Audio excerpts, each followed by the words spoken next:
Oke, Bapak Ibu, saudara-saudaraku yang dikasihi oleh Tuhan. Ada pepatah bilang tak kenal maka tak sayang gitu ya Bapak Ibu. Ini saya pertama kali menginjakan kaki di PD Bintaro, Paroki Matius Bintaro, luar biasa. Dulu sering banget ke sana tapi di Biwan gitu ya. Seringnya di bawah di lantai basement ya. Mungkin si Meka juga pernah lihat tuh waktu itu. Saya temannya anak-anak muda pada waktu itu, tapi puji Tuhan pada malam hari ini saya bisa bersama dengan Bapak Ibu. Perkenalkan, nama saya Alex Juniarto. Saya asal paroki, diutus dari PDKK Santo Antonius Padua Bidara Cina. Pasti nggak tahu di mana itu gitu ya. Tetapi kalau ditanya, kenapa? Bidara Cina gitu kan. Tapi kalau ditanya di paroki Bidara Cina tuh ada orang terkenal di situ, namanya Jonathan Christie, tahu? Yang kemarin pemain bulu tangkis tuh yang ganteng gitu. Nah, kalau Cilili tahu lah, Cilili pasti tahu lah ya. Kalau yang ganteng-ganteng. Mester ya bro ya, bilangnya Mester juga ya bro. Kenapa? Depok. Daerahnya Mester. Iya, Bali Mester, betul. Jatinegara dan sekitarnya, itulah daerah rumah saya gitu ya. Nah, saya boleh share screen? Oke.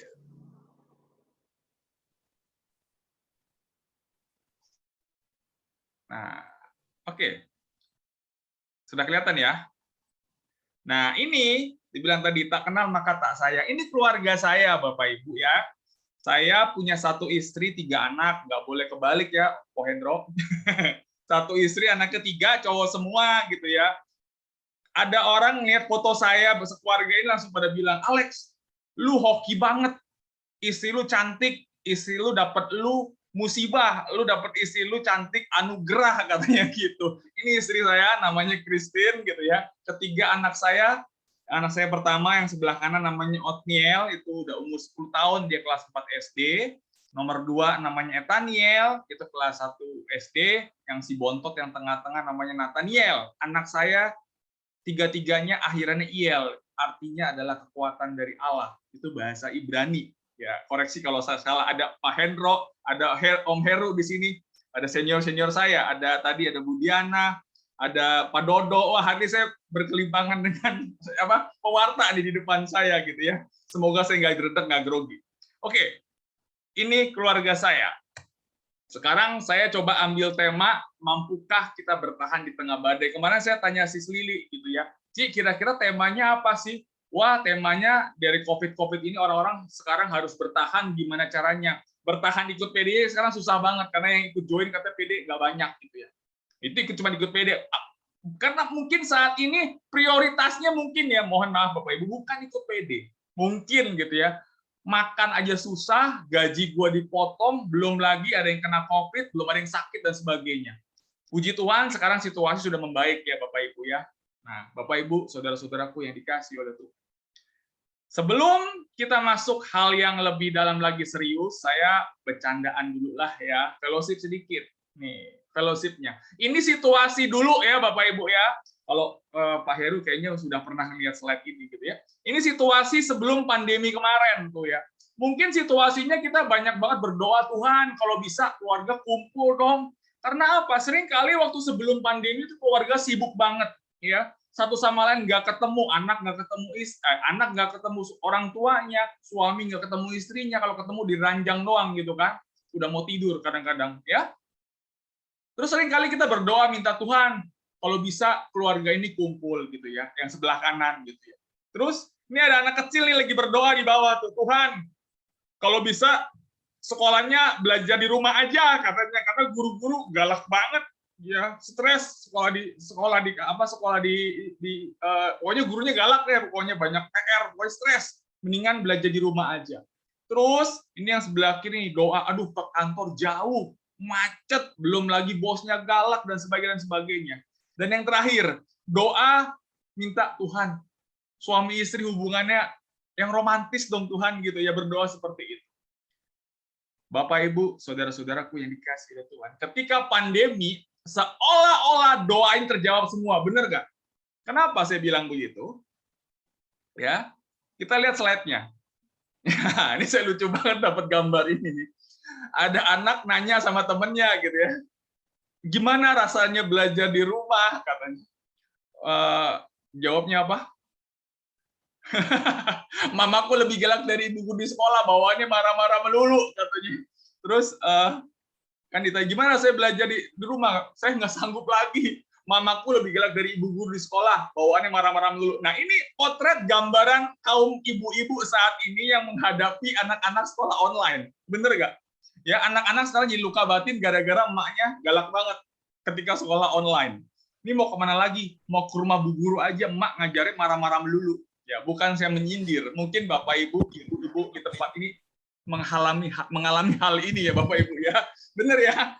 Saya rasa bukan saya aja yang mengalami, mungkin Bapak Ibu juga mengalami. Istri saya karena dia kerja di Kalbe, jadi dia harus tiap hari kerja di kantor, dia nggak bisa WFH. Waktu situasi kemarin rame-ramenya COVID pun dia tetap kerja di kantor.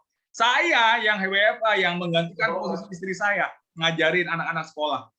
Anaknya 4, laptopnya 4, Bapak Ibu. Anaknya 3, laptopnya 3, tambah stres lagi, Bapak Ibu ya. Ini kejadian yang saat ini kita harus alami. Ya. Selanjutnya, saya ada gambar lucu lagi nih, Bapak Ibu. Ya. Tadi ekspektasinya pengen keluarga kumpul, bener ya? Wah, keluarganya bener kumpul, tapi asik dengan gadgetnya sendiri. Coba perhatikan Bapak Ibu sekarang, karena hari-hari nggak bisa kemana-mana, akhirnya asik dengan handphone masing-masing, kan bener? Padahal doanya pengen kumpul. Bener, Tuhan kabulkan kumpul, tapi asik dengan gadgetnya sendiri-sendiri. Selanjutnya, jadi ekspektasi sama realitinya beda. Ya. Selanjutnya ini, nah, ini gambar lucu banget. Ekspektasinya kalau kerja di rumah, tadi kan minta kalau bisa kerjanya di rumah aja gitu ya. Nah, ekspektasinya kerja di rumah lebih santai, ternyata ini saya alami. Ya.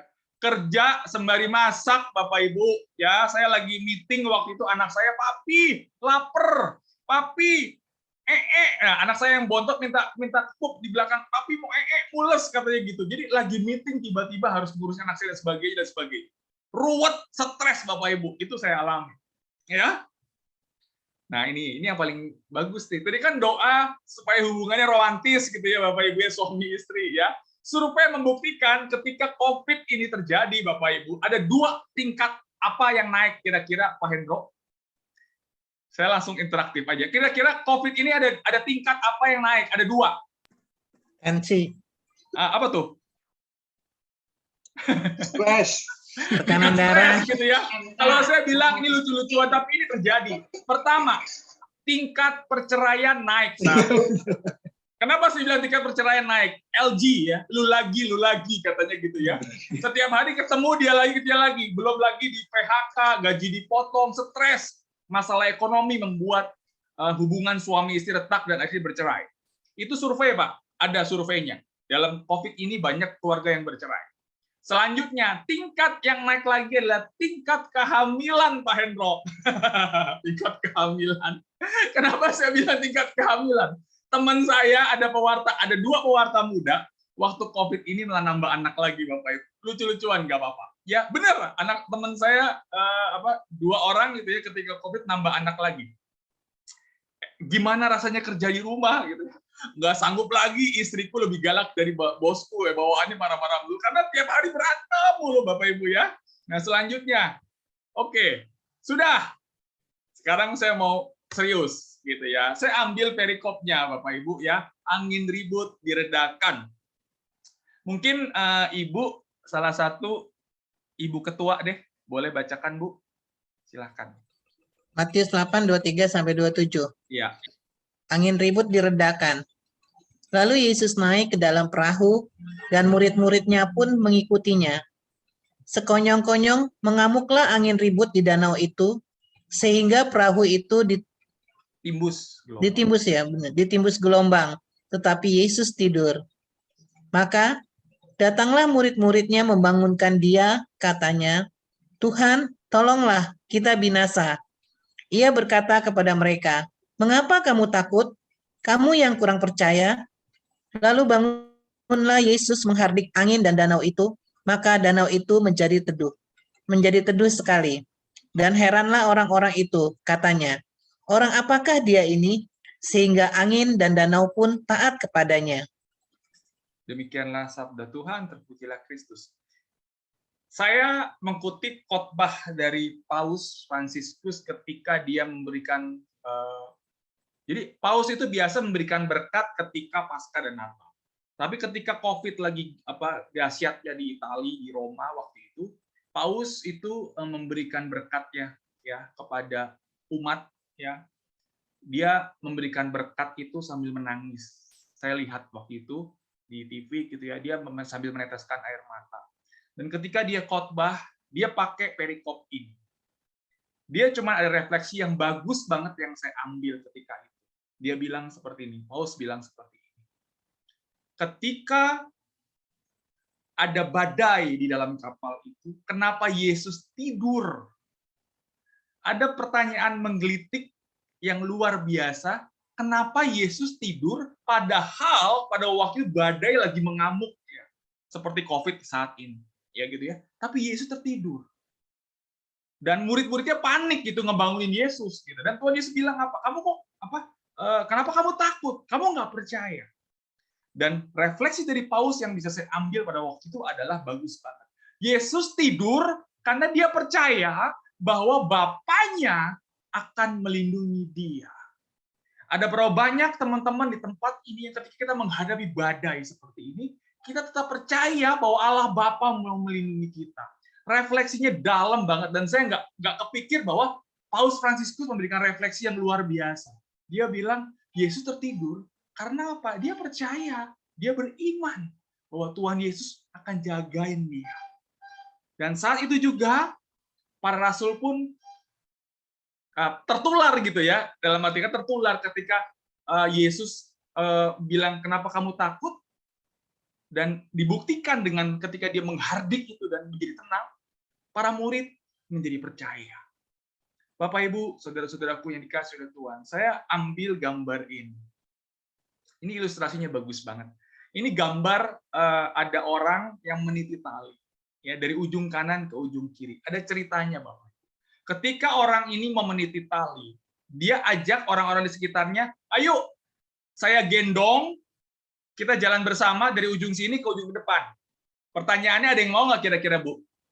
Ibu Elina? Anaknya mau. Nggak ada yang mau ya. Nah, tapi nggak ada yang mau. Tapi ternyata ada anak kecil tiba-tiba saya mau. Dan anak ini digendong sama orang ini dari ujung kanan ke ujung kiri. Semua orang takjub. Kenapa kok berani banget kamu digendong sama orang ini? Jawabannya klise banget, simpel banget. Saya mau digendong sama bapak ini karena bapak ini adalah ayah saya. Nah, jadi dari cerita ini, anak ini percaya bahwa bapaknya akan melindungi dia. Sama seperti Tuhan Yesus tadi, dia nggak takut karena Allah Bapa akan melindungi dia, teman-teman. Saudara-saudaraku yang dikasih oleh Tuhan. Tuhan, tolonglah kita binasa. Nah, kalimat ini keluar dari mulut murid Yesus ketika ada angin ribut ya. Jadi ini masalah datang, Bapak Ibu. Saya ambil ilustrasi dari, bukan ilustrasi, ini kisah nyata ya. John Newton, dia seorang pelaut handal dan dia tapi nggak kenal Tuhan. Ya, waktu itu dia mengalami badai dan karam kapal yang hebat hingga hampir binasa. Nah, pada saat itulah Tuhan menolong dan lagu Amazing Grace tercipta, Bapak Ibu ya. Di saat ada masalah dan kapalnya hampir tak terselamatkan. Di situ Tuhan menolong John Newton dan karena pertolongan itu dia mengucap syukur dan lagu Amazing Grace itu tercipta. Bapak Ibu yang dikasih oleh Tuhan, seringkali kita berdoa, Tuhan lindungi aku Tuhan, gitu ya. Kita sebagai anak-anak Tuhan seringkali minta pertolongan Tuhan, apalagi lagi COVID seperti ini ya, lagi gaji dipotong, lagi perusahaan juga nggak bagus, lagi susah semuanya gitu ya. Kita selalu, Tuhan tolong lindungi aku Tuhan, jangan sampai tertular COVID gitu ya. Ternyata ketimpuk batu, Bapak Ibu ya. Ketika kita berdoa, Tuhan tolong, tiba-tiba ada batu kena, tutup gitu ya. Dan mulailah kita komplain, Tuhan, kenapa Tuhan? Tuhan, kenapa Tuhan? Seringkali kita seperti itu. Ada masalah, kita komplain sama Tuhan. Selanjutnya, ada apa sih ternyata? Ini yang membuat saya merinding, Bapak Ibu. Apa? Coba lihat, kita cuma kena satu. Tapi ternyata Tuhan Yesus lagi apa? Menghadang batu yang begitu besar, begitu banyak. I'm sorry, did I miss one? Kamu nggak apa-apa gitu ya. Ini refleksinya Bapak Ibu ya. Seringkali kita komplain sama Tuhan, Tuhan bebanku begitu berat, masalahku begitu berat, badaiku begitu besar Tuhan. Tapi percaya atau tidak, sebenarnya Tuhan sedang menghadang badai masalah yang begitu berat. Saudara-saudaraku yang dikasihi oleh Tuhan, ini keadaan saat ini. Ada ketakutan, ada kecemasan, ada kegelisahan, ada kekecewaan, ada ketidaknyamanan, ya, kegagalan, depresi, putus asa, masalah ekonomi, ada dipotong gaji, PHK, bangkrut dan sebagainya ya. Ada apalagi tuh? Bosen, ya jenuh, ada lockdown segala ya, pokoknya ini situasi saat ini. Permasalahannya adalah ketika kita menghadapi masalah-masalah ini, kita mesti seperti apa, Bapak? Setiap orang pasti pernah punya masalah dan pernah gagal. Pertanyaannya, ketika kalau kita punya masalah, ya, kita harus segera bangkit kembali. Ya, kita harus menyingkirkan rintangan dan hambatan dengan cara apa? Yang saya tebalkan, Bapak Ibu ya, doa, iman, dan pengharapan. Ini yang saya akan mau bahas. Jadi bagaimana kita bertahan di tengah badai ini?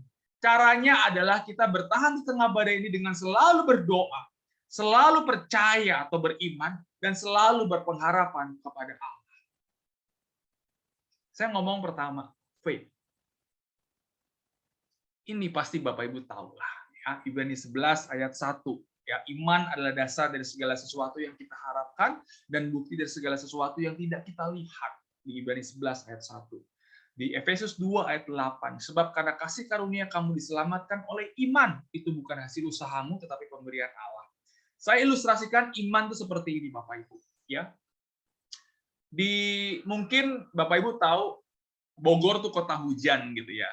Dan ini ceritanya ada sebuah desa sudah hampir setahun tidak turun hujan, dia kekeringan. Dan kepala desanya bilang seperti ini. Yuk, minggu depan kita berdoa di depan di balai desa. Kita berdoa minta turun hujan gitu ya. Akhirnya ada sekitar mungkin 2.000-3.000 orang kumpul di balai desa berdoa untuk minta turun hujan. Tetapi hanya ada satu anak yang membawa payung. Itu iman Bapak Ibu.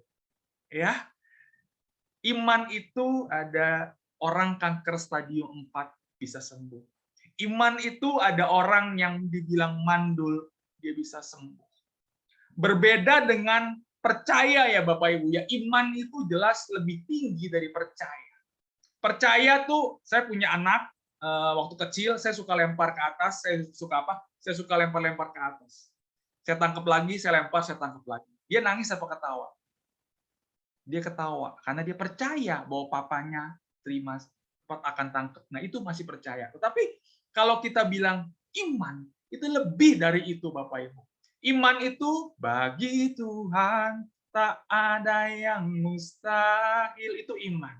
Bagi Tuhan tak ada yang tak mungkin, mukjizatnya disediakan bagiku, ku diangkat dan dipulihkannya. Itu iman. Kalau saya bercerita mengenai iman, saya teringat seorang sahabat. Ya, mungkin Bapak Ibu tahu lagu Semua Baik. Dari semula telah kau tetapkan, Bapak Ibu tahu. Tapi yang ngarang lagu itu tahu nggak kira-kira Pak Hendro siapa? Mungkin nggak tahu gitu ya. Saya waktu itu bertemu dengan penyanyinya, ya Bapak Ibu mungkin tahu Jeffrey E. Chandra gitu ya. Pada waktu saya kenal dengan dia, kebetulan waktu saya datang ke Persekutuan Doa Ikumene di salah satu kantor. Saya seorang IT consultant dan waktu itu saya kemudian lagi di project di gedung Barito Pacific, ada Persekutuan Doa Ikumene. Kebenaran hari itu ada praise and worship yang pimpin Jeffrey. Saya ikut pada waktu itu. Daripada makan siang saya ikut dia. Waktu jam makan siang. Dan ketika dia jadi WL di depan, hari itu memang worship jadi hanya praise and worship. Ketika diawali dengan lagu Semua Baik, tiba-tiba baru satu bait dia sudah menangis, berhenti nyanyi lagu itu, dari semula telah kau tetapkan, tiba-tiba dia berhenti. Ketika dia berhenti, dia bilang, setiap kali saya menyanyikan lagu ini, saya teringat seorang sahabat yang mengarang lagu Semua Baik ini. Namanya Budi Haryanto. Dia cerita, Budi Haryanto ini adalah seorang pekerja dalam gereja. Kalau di gereja Kristen, ya bekerja, full-timer tuh bilang pekerja. Dia bukan pendeta, dia bukan evangelis. Ya. Dia hanya jadi kayak Bro Hendro tadi ya, main gitar, main musik, jadi WL gitu ya. Singkat kata, saudara Budi ini punya istri namanya Yani. Dia cantik istrinya dan begitu support dia. Dia punya anak Bapak Ibu namanya Michael. Dan anaknya ini cacat, lahir cacat, bisu dan tuli. Saudara Budi ini kehidupannya sederhana. Puji Tuhan, Alex kalau pelayanan keliling di PD masih pakai sepeda motor. Tuhan berkati saya bisa beli sepeda motor. Tetapi saudara Budi ini keliling di PD-PD di daerah Purwokerto ke bawah lagi. Saya ngomong cokoyo kue yang orang ngerti kepribadi itulah daerah Banyumas itu ya tahu ya. Dia keliling di gereja-gereja kecil di daerah Banyumas sana gitu ya. Itu menggunakan sepeda ontel, Bapak. Dan beberapa kali ketika dia pelayanan di depan mimbar, dadanya seringkali merasa sakit dan kepalanya itu cekot-cekot gitu ya, kalau dibilang migren gitu ya. Pusing sakit sekali. Karena dia tidak punya uang, dia tidak bisa berobat. Kehidupannya sederhana. Istrinya hanya bantu-bantu jualan kue di depan gereja. Singkat kata, ketika dia lagi perform pelayanan di depan, dia anfal dan dia ambruk. Dibawalah dia ke rumah sakit, ada satu umat dermawan, ya dia bilang, tolong, saudara Budi diperiksa sakit apa. Ternyata dia punya penyakit jantung yang cukup parah, dan sewaktu-waktu dia bisa gagal jantung. Sudah cukup Bapak Ibu sakitnya di situ? Ternyata yang kepalanya sakit itu, yang kepalanya sering migren itu, ternyata itu adalah kanker otak stadium 4. Ketika dia divonis menderita sakit yang parah itu, pertanyaannya apakah dia marah sama Tuhan? Pertanyaannya apakah dia komplain sama Tuhan? Justru dia tarik selembar kertas dan dia tulis, dari semula telah kau tetapkan hidupku dalam tanganmu, dalam rencanamu Tuhan. Dia punya anak, Bapak Ibu, harus lahir cacat, bisu, dan tuli. Tapi dia bisa bilang, semua baik, semua baik. Apa yang telah kau perbuat di dalam hidupku. Saya ingat Bapak Ibu ketika Jeffrey cerita, detil saya cerita, dia ingat. 14 April tahun 2000. Ya. Tubuhnya Jeffrey tubuhnya saudara Budi ini sudah kurus kering karena kanker sudah menggerogoti tubuhnya, sudah menyebar kemana-mana. Dan dia tidak bisa dirawat karena dia tidak punya uang. Dan ketika itu dia bertemu dengan anak istrinya, gitu ya. Dia di atas ranjang, anak istri dipanggil, dia bilang seperti ini. Yani istriku dan Michael, mungkin papi sudah nggak akan lama lagi. Tapi aku percaya, dia bilang, bahwa Tuhan akan jaga kalian berdua. Benar. Seminggu kemudian, saudara Budi kembali ke rumah Bapa. Berarti firman Tuhan salah dong. Katanya firman Tuhan, rancanganku adalah rancangan damai sejahtera, bukan rancangan kecelakaan. Siapa yang mau cari uang? Anak istrinya dapat uang dari mana? Berarti firman Tuhan salah. Bapak Ibu yang dikasih oleh Tuhan, itu tahun 2000. Bapak Ibu ingat tahun 2004 di RCTI ada sinetron Buku Harian Naila, ingat? Dan ketika itu juga albumnya Jeffrey yang ada lagunya Semua Baik launching. Saya ingat banget tuh album Praise Worship yang pertama dari Jeffrey. Dan saat itu juga saya ingat ketika saya pewartaan di Mimbar, selalu lagu pembukaannya lagu Semua Baik. Di kaset-kaset rohani lagu Semua Baik. Lagu Semua Baik ditranslate dari bahasa Indonesia ke bahasa Jepang, ke bahasa Cina, ke bahasa Inggris. Saya ingat banget pada waktu itu. Jeffrey nyanyi, Nikita nyanyi, ada begitu banyak penyanyi-penyanyi rohani menyanyikan lagu itu. Pertanyaannya adalah, lagu itu ternyata ditemukan oleh saudara Tommy. Dan saudara Tommy itu menulis liriknya. Dan lagu itu booming di mana-mana. Kalau lagu booming di mana-mana, dipakai orang di mana-mana, menghasilkan apa kira-kira Pak Hendro?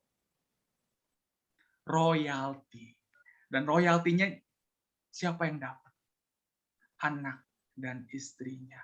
Pertolongan Tuhan tidak pernah terlambat. Seringkali kita beriman kepada Allah. Imannya seperti ini. Gara-gara ada ayat, mintalah maka Tuhan akan beri. Ketuklah maka Tuhan akan bukakan. Seringkali kita beriman sampai level itu aja. Tapi alangkah indahnya kalau kita beriman kepada Allah. Seperti saudara Budi tadi. Bahwa kita beriman, kita percaya bahwa rancangan dalam kehidupan kita semua adalah baik. Bapak Ibu, saudara-saudaraku yang dikasih oleh Tuhan, mohon maaf, jadi melo ya. Tapi biasa, saya juga kalau saya cerita lagu ini, saya selalu juga meneteskan air mata, suka seperti itu. Nah, iman yang teguh ini ada dua, ya. Sorry, iman yang benar ini ya, konsep iman ya. Ini saya cepat aja bahwa ada iman kepercayaan, iman yang penuh dengan penyerahan, dan iman dengan penuh harapan. Ya, kita sampai di mana levelnya? Apakah kita cuma percaya doang? Apakah kita sudah percaya dan berserah? Apakah kita sudah percaya, berserah, dan berharap kepada Allah? Saudaraku yang dikasihi oleh Tuhan. Iman yang teguh itu ada dua. Ya, masalah doa dan harapan. Ada berapa banyak di tempat ini yang suka berdoa? Pasti saya yakin rajin berdoa. Tapi doa seperti apa yang kita harus lantunkan kepada Allah?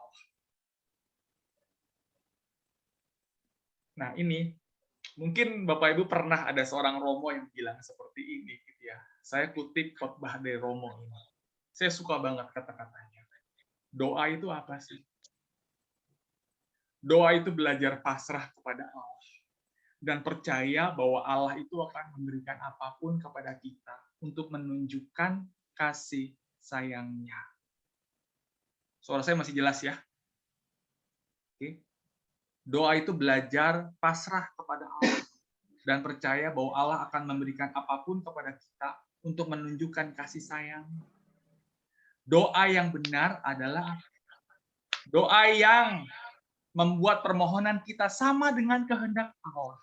Bukan membuat saya menyudutkan Tuhan supaya mengikuti kehendak saya.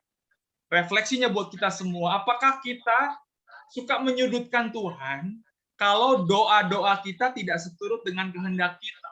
Apakah kita memaksakan kehendak kita supaya itu menjadi kehendak Allah? Refleksi buat kita semua. Apakah kita memaksakan kehendak kita dan menyudutkan Tuhan supaya mengikuti kehendak saya?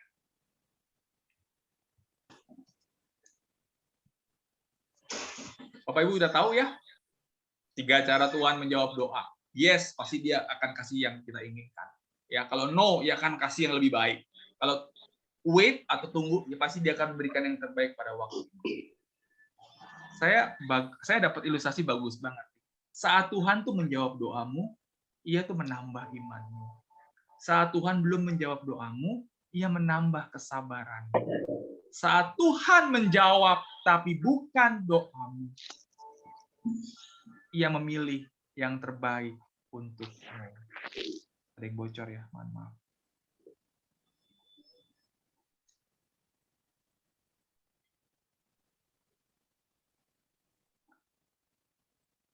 Bapak Ibu, saudara-saudaraku yang dikasihi oleh Tuhan.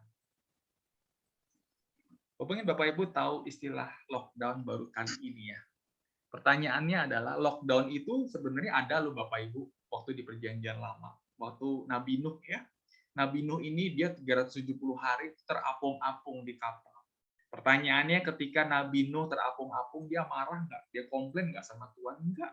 Dia tetap dekat sama Tuhan, dia tetap bersyukur kepada Tuhan, dia tetap percaya akan perlindungannya, dan juga dia tetap mengandalkan janji Tuhan. Ini kejadian pada waktu Nabi Nuh terapung-apung di karena air bah itu terapung-apung berapa lama? 370 hari. selanjutnya. Ini saya mau kutip, ada lockdown juga loh. Wah, ini kisarannya gambar sekitar ini di Yohanes 20, 19 sampai 23 ya. Kita lihat ayatnya.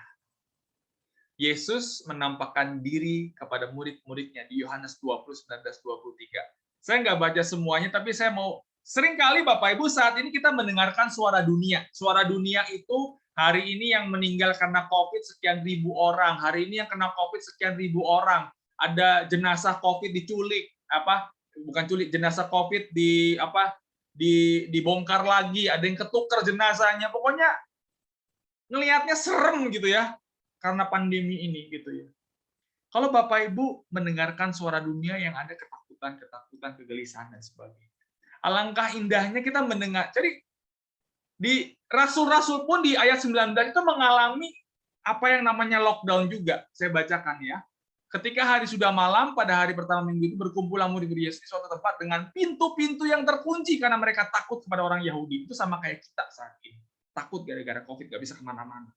Tetapi ketika Yesus hadir dalam diri mereka, dan ada kata-kata damai sejahtera bagi kamu, sampai 2 kali Tuhan ngomong, mereka merasa ada harapan ketika bertemu dengan Yesus. Ya. Terus ditambah lagi ketika terimalah Roh Kudus. Jadi ada kekuatan baru pada waktu murid pada waktu itu. Sama dengan kita semua di tempat ini. Kalau kita mendengarkan suara Tuhan damai sejahtera bagi kamu, pasti kita ada harapan. Apalagi ketika Tuhan mencurahkan Roh Kudusnya, pasti kita akan sanggup untuk mengatasi semuanya ini, Bapak Ibu. Ya. Hope, harapan. Tadi kan ngomong soal harapan ketika bertemu dengan Tuhan Yesus. Nah, ini ada gambar lucu nih. Ada anak, wah dapat kado. Wah, saya dapat sepeda motor nih, motor sport nih Bapak Ibu ya. Tapi setelah dibuka kadonya ternyata Bapak Ibu, ternyata plastik semua Bapak Ibu ya. Saya gambar ini bagus banget gitu ya. Nah, saya cuma mau bilang kepada Bapak Ibu ya bahwa ini ya. Yeremia 17 ayat 7 ya, diberkatilah orang yang mengandalkan Tuhan, yang menaruh harapannya kepada Tuhan.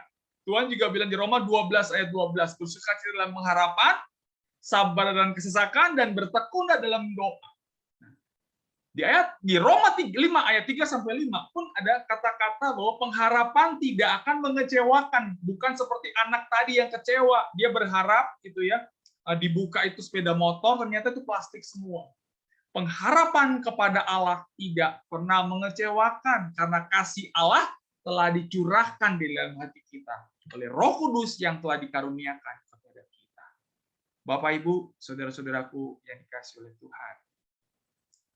Apakah semua ini rencana Tuhan? Ada yang bilang COVID ini rencana Tuhan, bukan sih? Jawabannya adalah bukan. Kenapa saya bilang bukan? Firman Tuhan katakan tadi, yang sebab ini aku mengetahui rancangan apa yang ada padaku mengenai kamu. Demikian firman Tuhan, yaitu rancangan damai sejahtera, bukan rancangan kecelakaan. Yeremia 29 ayat 11. Roma 8:28. Jadi ayatnya mirip tapi ada di Perjanjian Lama dan Perjanjian Baru ya. Roma 8:28 bahwa Allah terus bekerja mendatangkan kebaikan bagi yang mengasihi Dia. Saya ingat pada waktu itu khotbah Bapak Kardinal, dia bilang ini bukan rencana Tuhan, tetapi Tuhan izinkan terjadi. COVID ini Tuhan izinkan terjadi untuk apa? Supaya kita berproses ya. Ini dibilang dosa ekologis sebenarnya COVID ini ya. Dosa virus ini terjadi karena dosa manusia. Bapak Ibu yang dikasihi oleh Tuhan. Saya sedikit cerita dan saya suka ayat ini, Kolose 3:23. Saya kerja sebagai konsultan IT, Bapak Ibu, dan kemarin waktu pandemi ini terjadi, kritisnya pada waktu itu perusahaan kami saya bekerja itu kolaps dan gaji kami harus dipotong cukup besar. Pada waktu itu ada yang dipotong 50%, 30%, karena tidak ada proyek sama sekali. Dan blessing-nya dari Tuhan adalah ketika sekitar waktu itu di tahun lalu, di sekitar bulan April, Mei, ketika kami nggak ada proyek, tiba-tiba ada salah satu optik paling besar di Indonesia yang butuh solusi IT dari kita, gitu ya, butuh sistem lah. Saya sebut aja lah Optik Melawai. Kami datang satu tim untuk presentasi di depan owner-nya. Kalau logikanya orang dipotong gaji 50%, maka kerjanya 50% kan Bapak Ibu. Logikanya. Tetapi yang saya lakukan ini, Kolose 3:23. Prinsipnya kita berbuat itu untuk Tuhan, bukan untuk manusia. Dan ketika saya mau presentasi di depan owner, saya seorang pre-sales yang harus menjual solusi gitu. Saya harus presentasi di depan owner dan sebagainya. Sebelum saya presentasi, saya masuk ke kamar mandi, ke WC, saya tutup pintu, di dalam saya berdoa. Supaya apa? Supaya goal deal pada supaya mereka puas dan deal mau kerja bareng dengan company saya, dengan company tempat saya bekerja. Dan puji Tuhan Bapak Ibu, ketika saya presentasi mereka puas dan mereka oke, dan deal dengan jumlah angka yang cukup besar yang membuat teman-teman saya yang gajinya dipotong 50% itu menjadi tidak dipotong lagi. Saya kebenaran di kantor sudah lumayan posisinya ya level manajer, kami tetap dipotong pada waktu gajinya, jadi di level yang manajer ke bawah gaji mereka tidak dipotong lagi. Bekerja dengan keras dan senang-senang hati hanya untuk menyenangkan hati Tuhan, itu yang saya suka gitu ya. Saya pada waktu itu juga nggak percaya bahwa akhirnya bisa deal dan teman-teman akhirnya bisa merasakan gajinya dipotong, tidak dipotong lagi. Dan puji Tuhan di awal tahun kemarin company sudah mulai recovery dan gaji kami sudah dipotong lagi. Apapun yang kamu perbuat, perbuatlah dengan segenap hatimu seperti untuk Tuhan dan bukan untuk manusia.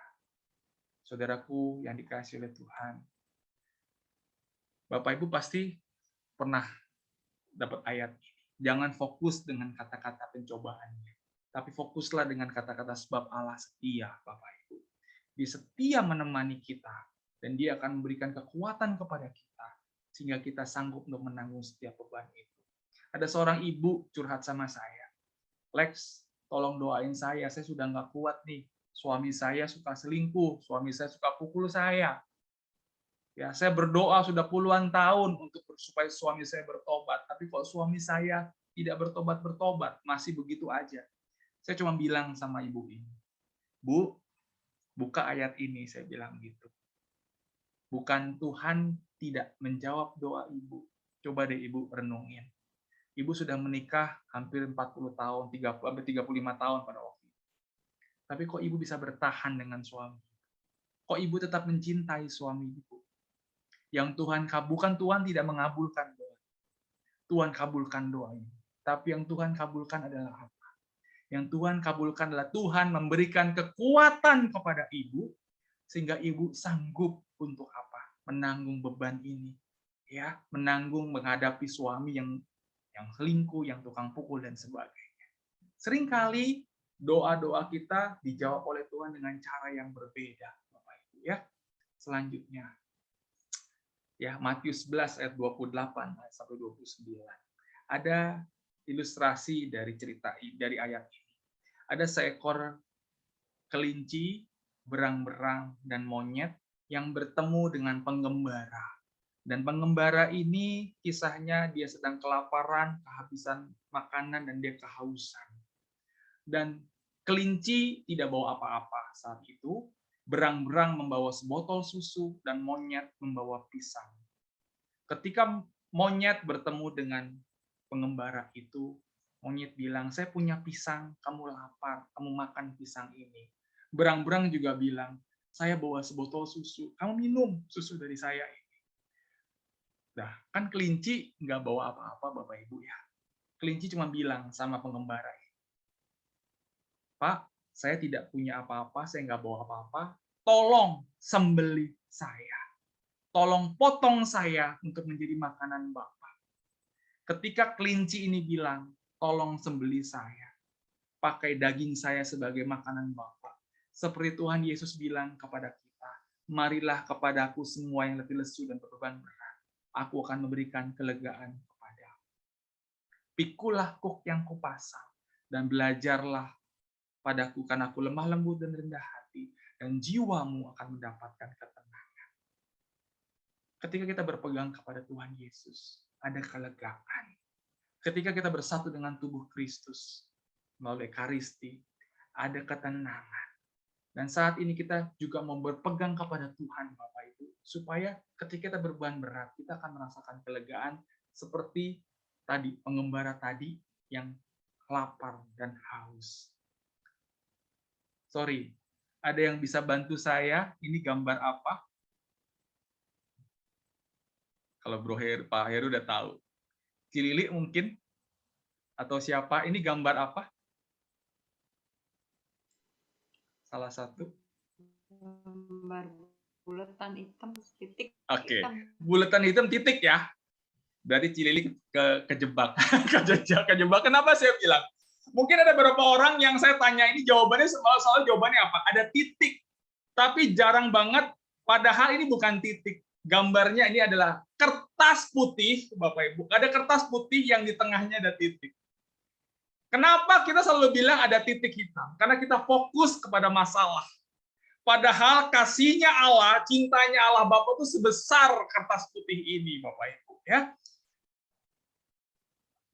mungkin Bapak Ibu tahu, waktu Tuhan pasti yang terbaik, walau kadang tak mudah dimengerti, lewati cobaan, ku tetap percaya waktu Tuhan pasti yang terbaik.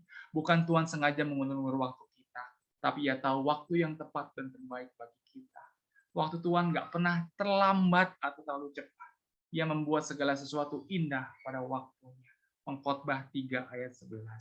Selalu ada maksud dan tujuan Tuhan di balik penundaannya. Ia ingin menguji kesabaran kita, menguji ketekunan kita, dan mengajar kita untuk bergantung kepadanya. Yeremia 33 ayat 14. Sesungguhnya waktunya akan datang. Demikianlah firman Tuhan bahwa aku akan menepati janji yang telah kukatakan. Saya merinding. Tadi nubuat-nubuatnya ternyata sama dengan ayat-ayat yang saya mau tampilkan. Aku ini jangan takut. Ya, tadi ada nubuat seperti itu ya, Yesaya 41 ayat 10 dan Yesaya 41 ayat 13. Ini sebagai konfirmasi bahwa ternyata satu roh saat ini terjadi. Ya. Tips. Ini tipsnya. Jangan fokus terhadap masalah, jadi jangan fokus sama titik kecil tadi ya. Fokus kepada segala kebaikan Tuhan yang sudah diberikan di sepanjang kehidupan kita. Bertekun dalam doa Bapak Ibu dan menjaga hubungan yang indah dengan Tuhan. Selalu bersyukur, bersuka cita, jangan mengeluh karena kita percaya bahwa rencana Tuhan adalah yang terbaik untuk hidup kita. Kerja keras, tidak patah semangat, optimis dan berpikiran positif. Bapak Ibu yang dikasih oleh Tuhan, 1 menit saya mau sedikit sharing terakhir sebagai penutup. Ya, semoga waktunya masih ada. Bulan Juli kemarin, tanggal 8 Juli, mama saya kena COVID. Ya, mama saya divonis kena COVID. Mama saya komorbid, dia bekas survivor kanker. Pada waktu saya lagi mau membawakan firman Tuhan, pada waktu itu saya lagi mau sharing firman di PD, tiba-tiba saya dikabari mama saya kena COVID. Blank waktu itu, luar biasa. Tapi puji Tuhan bisa berlalu, ya. Ketika tiap hari saya juga hanya bisa menguatkan mama saya sakit, sesek, pokoknya karena saya beda rumah dengan mama ya, mama saya setiap hari saya telepon gitu ya. Dan puji Tuhannya ada banyak teman-teman pewarta yang mensupport saya juga, kirimin telur, kirimin obat, banyak banget pada waktu itu. Saya waktu itu berdoa dengan ketiga anak saya, istri saya dan ketiga anak saya. Dan anak saya nomor 2 tiba-tiba berdoa seperti ini. Tuhan, kasihan Oma Tuhan. Oma kena COVID.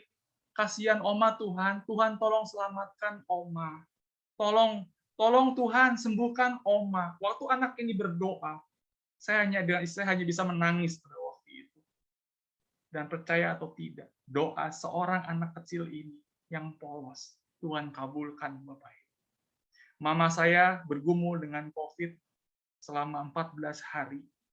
Dan 14 hari itu setelah mama PCR lagi, ternyata mama sudah divonis sudah negatif. Puji nama Tuhan Bapak Ibu. Saya percaya ini kekuatan doa. Dan saya mau ajak Bapak Ibu saat ini, ketika kita menghadapi masalah, ketika kita menghadapi problem, hanya Tuhanlah yang mampu untuk memberikan kekuatan kepada kita. Terima kasih, Tuhan memberkati. Mohon maaf kelamaan berapa menit, 5 menit ya. Tuhan berkati Bapak Ibu.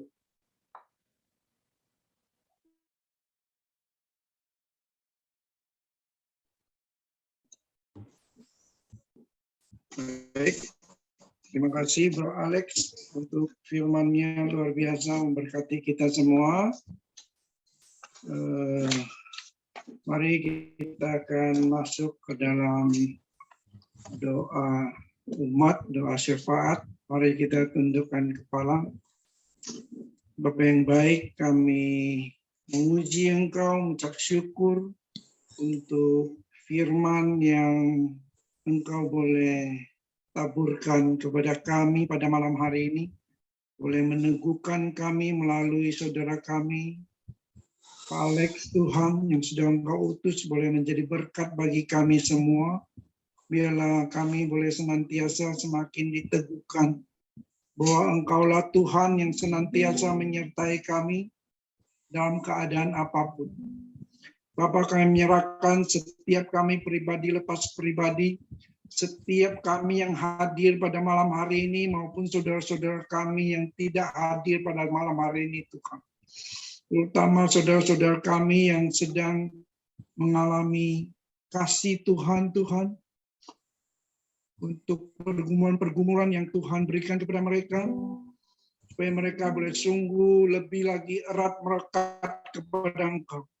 Bapak, kami teringat juga Tuhan untuk semua saudara-saudara kami, Tuhan, yang sedang bergumul, terutama mereka yang sakit, Tuhan. Bapak, kami berdoa, biarlah Engkau jamah pribadi lepas pribadi pada saat ini, dan Tuhan sembuhkan, Tuhan pulihkan mereka. Untuk itu kami mohon.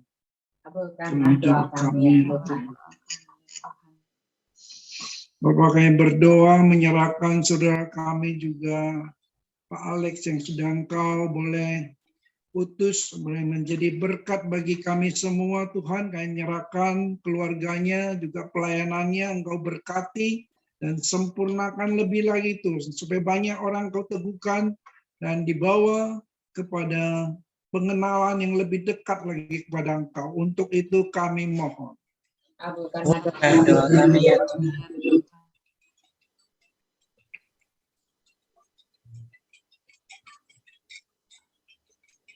Bapa di dalam surga, kami berdoa Tuhan untuk negara kami Indonesia yang hari ini merayakan Hari Pahlawan ya Bapa.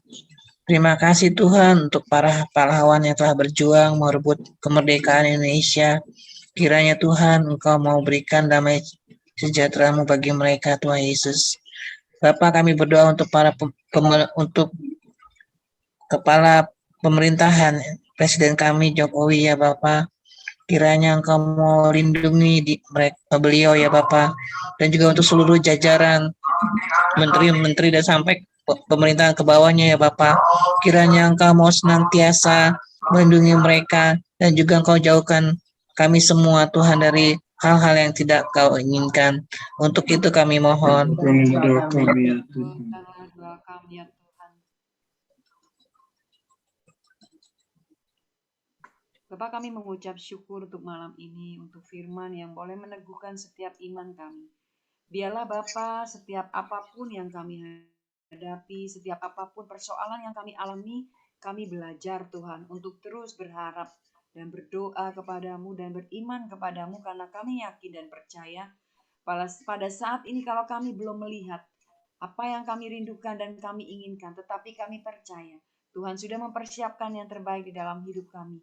Kami tahu Tuhan yang selalu memegang tangan kami. Biarlah Tuhan Engkau terus menyertai kami, tidak pernah meninggalkan kami. Jangan pernah iman kami goyah, tetapi kami tetap percaya ada Engkau yang selalu menyertai kami. Untuk itu kami mohon. Kabulkanlah doa kami ya Tuhan. Allah Bapa yang penuh belas kasih, kami juga berdoa untuk mereka yang terkena dampak dari pandemi, mereka yang kehilangan pekerjaan, mereka juga yang pada saat ini mungkin dalam proses pemulihan dari setelah COVID, ada efek-efek selanjutnya. Tuhan, biarlah apapun yang terjadi setelah efek dampak dari pandemi ini, Tuhan boleh berikan mereka kekuatan, pengharapan senantiasa selalu Tuhan boleh mendatangkan bagi mereka semua. Mungkin pada saat ini mereka dalam keadaan terpuruk, bahkan kehilangan rasa kepercayaan kepada Tuhan. Tetapi biarlah kami percaya Tuhan, Engkau Allah yang senantiasa, yang selalu memberikan yang terbaik, selalu memberikan pertolongan tepat pada waktunya untuk mereka yang saat ini benar-benar merasa kehilangan harapan.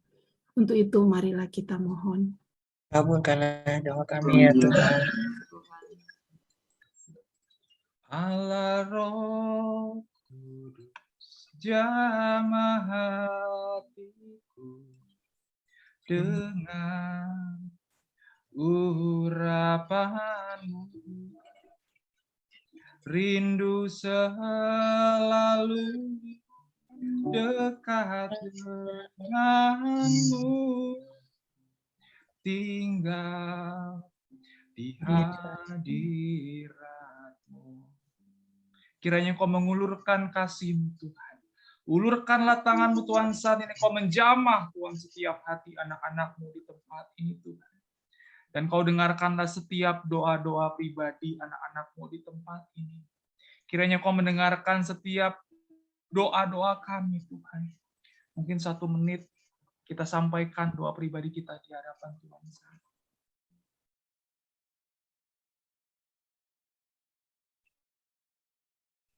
Ada banyak yang bergumul saat ini. Dan Tuhan bilang, janganlah engkau takut. Aku menyertai engkau. Sebab aku Allah yang setia. Izinkan aku menggendongmu saat ini. Mengangkat setiap beban dalam hatimu saat ini. Jangan kau genggam sendiri setiap pergumulanmu. Izinkan aku hadir di dalam keluargamu.